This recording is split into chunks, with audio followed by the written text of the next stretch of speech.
The proverbial little Johnny was riding home from Sunday school with his mother, and his mother said, "What did you do today in Sunday school, Johnny?" And he said, "Well, the teacher just talked to us." "What did she talk to you about?" "Well, she was telling us about Moses and the Hebrews and how they were trying to get out of Egypt and get to the Promised Land. And said they got to the edge of the Red Sea and they couldn't get across. And said Moses called up some Apache helicopter squadrons, and they came in and bombed the Egyptians and kept them pinned down. And said then he called up an engineer battalion. They came in through some pontoon bridges down across the Red Sea that had mines on them that could be detonated on demand. And said Moses and the Hebrews went across on the pontoon bridges while the Apache helicopters kept the Egyptians pinned down. When they got on the other side, the Apache helicopters withdrew. The Egyptians regrouped, started across on the pontoon bridges. The engineers blew up the bridges, destroyed the Egyptians, and Moses and the Hebrews went on to the Promised Land and lived happily ever after." His mother pulled the car over to the curb and said, "Johnny, tell me they didn't tell you that in Sunday school. If they did, we're never going back to that church again." He said, "Oh, I know, Mama." Said, "If I'd have told it to you like they told it to me, you wouldn't have believed it either." And that's all the way I feel about the whole grand, wonderful drama of the Christian faith. A man dies on a garbage heap outside of town, and we put his empty cross in front of us and sing victory in Jesus, don't we? It's the way I feel about coming to a great church like Hay Street. It's been a joy to work with your pastor, whom I count as a dear friend, and the committee and the church, and it's just been fun to be here. And I'm excited about the fact that this great old downtown church is not waiting to die. It's focused on the future. I worked with First Church Dallas some time ago, and it was sad to see 2 floors of their education building just boarded up because they'd given up. I've been in other situations where downtown churches just were waiting to die. There's a ministry here, and there's a witness to be made here, and I'm excited about the fact that you have some of the finest facilities of any downtown church I know. And we're on the way with this campaign, and Bruce Brown, Colonel Brown, where are you? Can you come give us a report? Do we have $3 million already? Or 4? We're heading in the right direction. For those of you that were there Wednesday night, I gave an interim report, and we've also picked up a couple of more pledges since then. For the operating budget for 2011 with 31 pledges, we now have commitments for $193,720. That represents an average of $6,249 per year per pledge. For the capital debt retirement commitments, we have 33 pledges in the amount of $519,260. That represents an average pledge of $15,735. We anxiously await following up the commitments that will be provided today and next Sunday. Thank you very much, and I also want to thank so very much the commitments that were made and also the hard work done by the committee. It's about 17 people that have been working out for almost 2.5 months. So if you know any of them, please thank them to us. Thank you. Thank you, Bruce.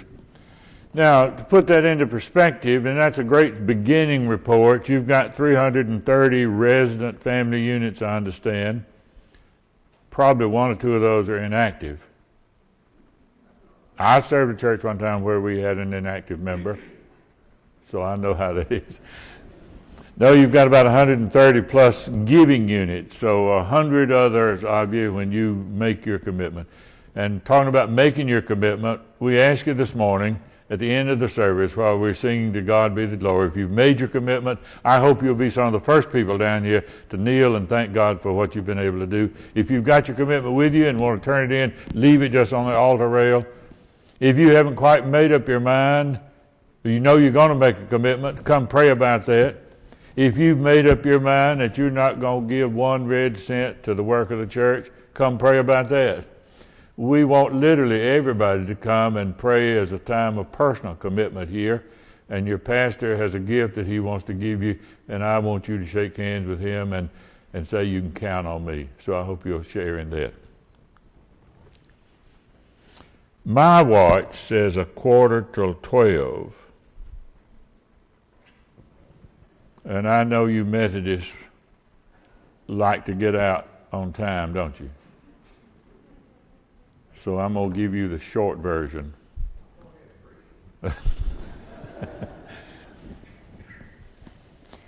My brief military career during the Korean War, I was stationed at Fort Hood, Texas with the 1st Armored Division, and we were supposed to be combat ready and ready to move out in 72 hours, and we spent a lot of time out on maneuvers.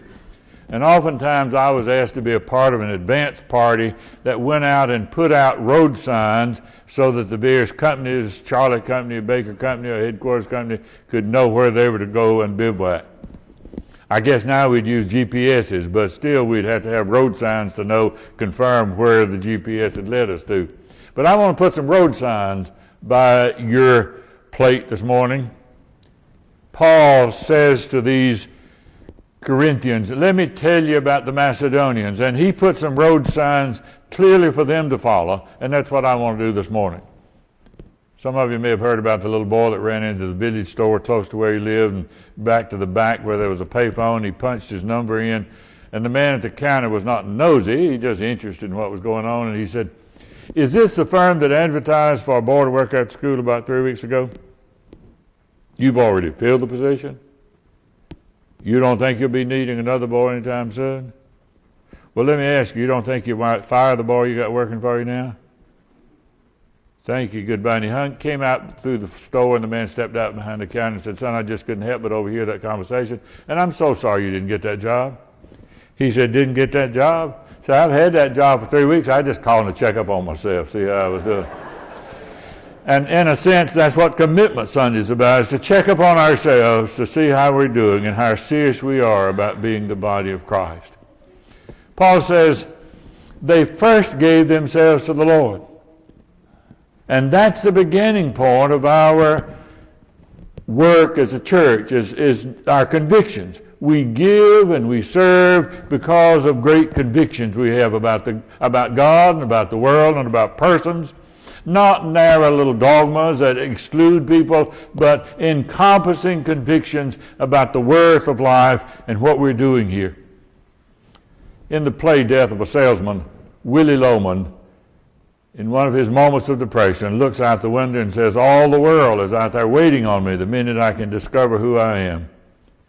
After he'd committed suicide, his son Biff walks away from the grave saying, poor Willie, he never really discovered who he was. And I submit to you this morning, we don't really know who we are and whose we are until we're bathed in and caught up in some great convictions. And your commitment to this campaign is not just a matter of debt service and budget. It's a matter of expressing your convictions about what's important. In the second place, he says they begged us for the privilege of sharing in this ministry. Now, Bruce, I don't know whether anybody has walked up to you or David this morning and said, let me just go ahead and write a check for $500,000 and underwrite the budget.